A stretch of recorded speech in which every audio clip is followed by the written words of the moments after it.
In today's video, we're going to talk about the best gear for fitness photography. We're going to be talking about cameras, lenses, lighting, memory cards, tripods, and a bunch of other stuff. I'm Michael Alexander, and welcome to my YouTube video. Let's get started.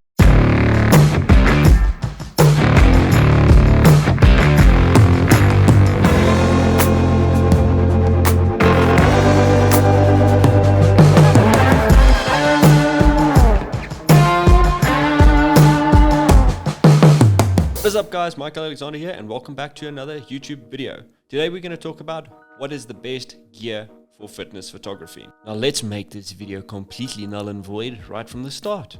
The best gear for fitness photography is specific to your needs and goals. Simple as that. But let's talk a little bit about what I think is the best gear. There are a few key pieces of gear that I would recommend. So let's jump into it. Number one, a good camera. Now that comes without saying, but let's talk a little bit about what is a good camera. A good quality camera with a fast shutter speed is essential for capturing clear images of fast moving subjects. So look for a camera with a high frame rate that is able to do burst mode. The camera setups that I've been using over the last couple of years has been the Canon EOS R and the Canon R5. The big reason I wanted these camera bodies is for the high megapixel. Now for a lot of you, that is not going to be important.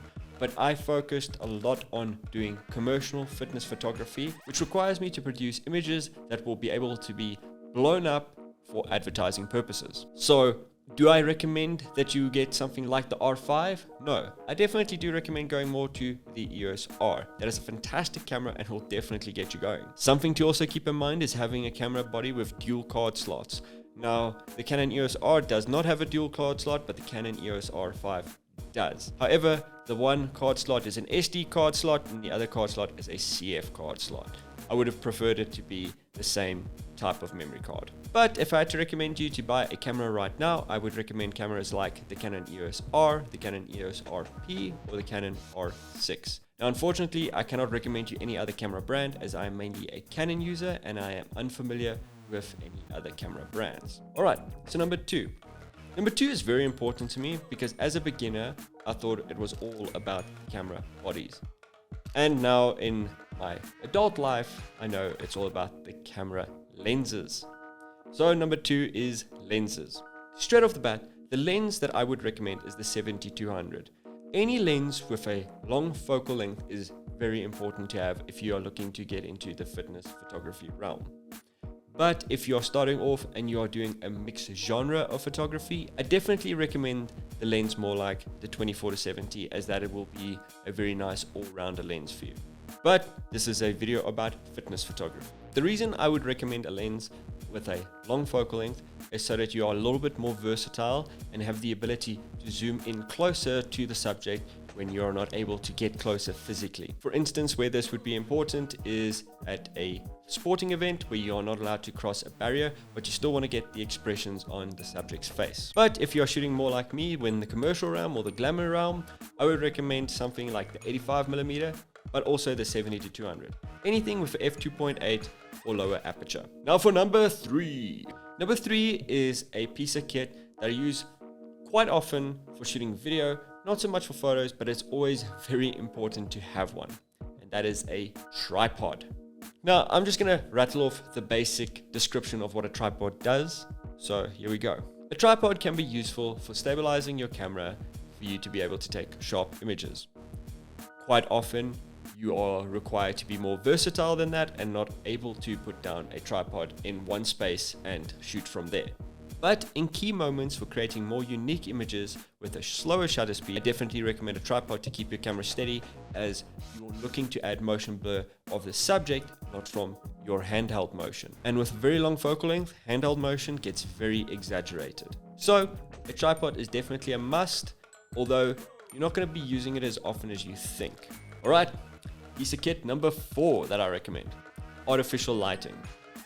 Now, let's just take an example. This image would not look like this without artificial lighting. Number one, my main light that is lighting my face. And number two, my two background lights. Well, not two, several background lights, but they are creating a nice rim, giving me this three-dimensional effect. But where artificial lighting definitely comes in clutch is when you are shooting in a gym. Now, if you are looking to get into fitness photography, it means you must be familiar with a gym at this point in time. Now, one thing that you can remember probably from being at the gym the other day is that it is very dark and gloomy inside. Now, unfortunately, I cannot say the same for the gym that I go to that you probably have seen in some of our videos, which is Gold's, because they've got a massive panoramic skyline view of the city of Santon, which is pretty cool. But this is also where artificial lighting comes in clutch. So the reason why I would recommend artificial lighting, after giving you an explanation why it's cool, is it allows you to control the light on your subject.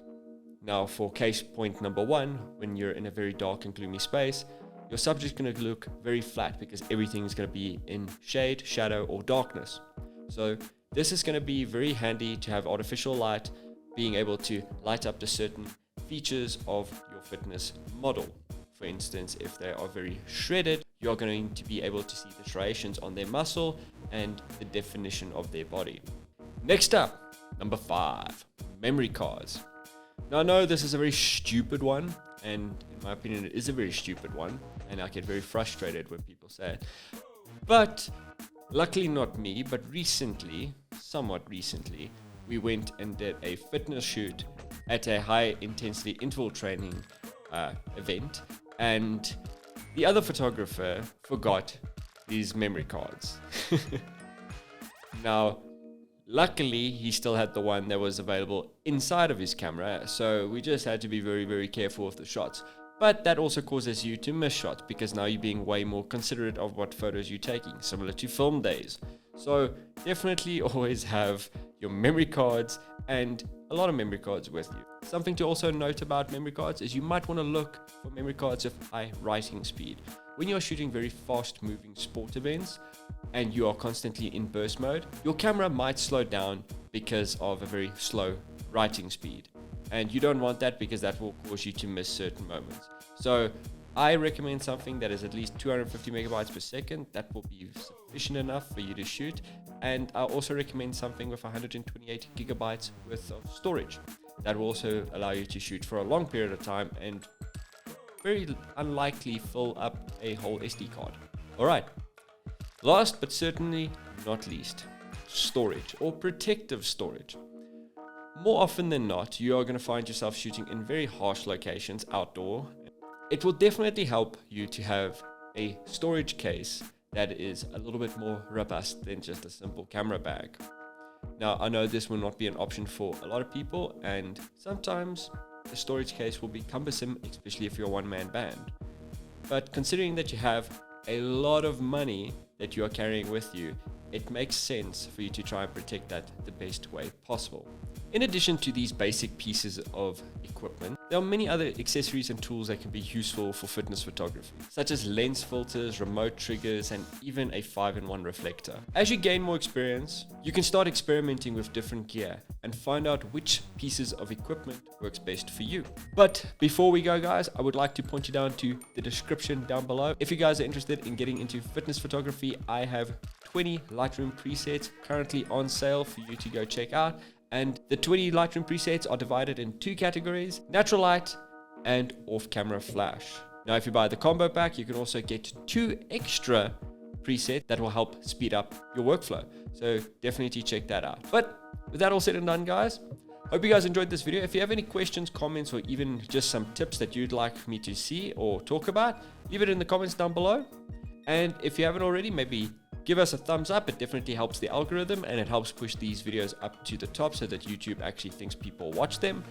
And if you haven't already, I don't like asking this, but maybe consider subscribing. I make these videos irregardless, but it definitely does help. So that all said and done, guys, goodbye. See you next time. Bye.